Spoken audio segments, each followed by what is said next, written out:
Welcome to Echoes of History, where we return to the past not to glorify it, but to understand it. What if one disease changed the entire course of history? In the 14th century, it did. It didn't just change history, it nearly ended it. That sounds terrifying, Mars. We are talking about the Black Death today, right? I remember learning about it in school, but it always felt like a horror movie, not real life. It was very real, Rae. Between 1347 and 1351, a plague swept across the known world. It was a pandemic, a global outbreak of disease. It killed tens of millions of people in just a few years. But today I want to look beyond the horror. I want to look at how this catastrophe actually built the modern world. That is a bold claim. How can so much death build anything? But before we get to the aftermath, we have to start at the beginning. Where did it come from? It began in the East. Most historians agree it started on the steppes of Central Asia. At that time, the world was more connected than people realize. The Silk Road was a massive network of trade routes connecting China, India, the Middle East, and Europe. So the same roads that brought silk, spices, and beautiful pottery also brought death. Exactly. Trade routes are like highways for bacteria. In 1347, trade ships from the Black Sea arrived in the port of Messina, Sicily. When the ships docked, the people found a nightmare. Most of the sailors were dead. Those who were alive were covered in black boils, painful, swollen bumps. And just like that, it arrived in Europe. But how did it move so fast? People didn't have airplanes or fast trains back then. They had rats. It was a dual threat. While fleas on rats spread the bubonic version, the disease also evolved into pneumonic plague. This version attacked the lungs and spread through the air. One cough could infect an entire room, allowing the death toll to skyrocket even in the dead of winter. That is such a small thing to cause such a big disaster. A flea. It is often the smallest things that cast the largest shadows. The disease moved north through Italy, France, Spain, and England. It moved faster than news could travel. Villages were infected before they even knew the plague was coming. I can't imagine the panic. Today we have the internet. We know what a virus is. We know to wash our hands. But back then, they must have been completely in the dark. They were terrified. You have to remember, 14th century people didn't know about germs. They couldn't see bacteria. To them, it was a spiritual apocalypse. This obsession with mortality gave birth to a haunting art form called the Danse Macabre, or the Dance of Death. It depicted skeletons leading people from all walks of life, popes, emperors, and peasants, to the grave. It was the ultimate equalizer. If everyone dances with the same skeleton, the old social hierarchies don't seem to matter as much anymore. So how did they react?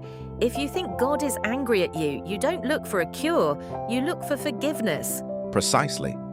This led to some extreme behavior. There were groups called flagellants. These were men who walked from town to town, whipping themselves in public. They believed that by punishing their own bodies, they could convince God to stop the plague. That sounds desperate. It shows how helpless they felt. Fear makes people do irrational things. And sadly, fear often turns into anger. Since people didn't understand the science, they started looking for someone to blame. In many places, they blamed Jewish communities. There were terrible massacres. It is a tragic pattern in history. When people are scared, they attack outsiders. It's heartbreaking. We see that even today. Fear spreads faster than any disease ever could. That is very true. But amidst the panic, there were also moments of logic. This is actually when the word quarantine was born. Really? I thought that was a modern medical term. No, it's from the Italian phrase 40 giorni, which means 40 days. The city of Venice famously made ships sit at anchor for 40 days before landing to see if anyone was sick. It was one of the first times humanity used systematic isolation to stop a disease. So Venice tried to be rational while the rest of the world was falling apart. Let's talk about the scale of this, Mars. How bad was it really? It is hard to comprehend the numbers. Historians estimate that between 30% and 60% of Europe's entire population died. In some cities, like Florence, it might have been 80%. Wait, 60%? That's more than half the people you know. Gone. Imagine walking into a room of 10 people. By the end of the week, 6 of them are dead. That was the reality. There were not enough living people to bury the dead. Mass graves were dug everywhere. Society completely stopped. Shops closed, crops rotted in the fields because there was no one to harvest them. It sounds like the end of the world.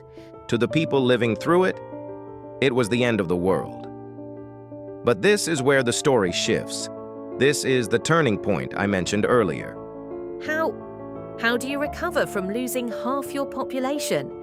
Paradoxically, the survivors were better off. Before the plague, Europe had too many people and not enough food. It was a feudal society. This means there were a few rich lords who owned the land and millions of poor peasants, or serfs, who worked the land for free or for very little. They had no freedom. Right, the peasants were basically stuck. They couldn't demand better pay because there were millions of other people willing to work for free. Exactly. Labor, the work people do, was cheap because there were so many workers. But after the Black Death, workers were rare. Oh, I see where this is going. Supply and demand. Spot on, Rae. Suddenly, the lords needed people to harvest the crops, but there was no one left to do it. The peasants realized their value. They started demanding wages, real money. If a lord refused, the peasant could just walk away to the next town where a different lord would pay them. So the plague broke the chains of the feudal system? It shattered them. It led to the golden age of the laborer. Wages rose, people ate better food, and the rigid class structure began to crack. The Black Death didn't just kill people. It killed the idea that the rich held all the power. That is a difficult thing to process. A massive tragedy led to more freedom for the common person. It feels wrong to say it was a good thing, but it was a necessary change. History is rarely black and white. It is usually gray. This shift in wealth and power helped lay the groundwork for the Renaissance a century later. People started questioning authority, both the church and the kings. They started looking for answers in science and art, rather than just accepting their fate. It makes you wonder, does a society have to break before it can fix itself? That is the great philosophical question. Crisis exposes the cracks in the foundation. The Black Death revealed that the old system wasn't working. It forced humanity to adapt. It is impossible not to think about our own lives when we talk about this. We have been through pandemics recently. Obviously, modern medicine makes it very different, but the feelings are the same. The anxiety, the disruption of routine. The emotions are identical, Rae. We saw the same panic buying, the same fear of the other, but we also saw resilience. We saw people helping neighbors. We saw science advance incredibly fast. Resilience. That's the key word, isn't it? Humans are incredibly fragile, but humanity is tough. We are. The population of Europe eventually recovered, but it took 200 years.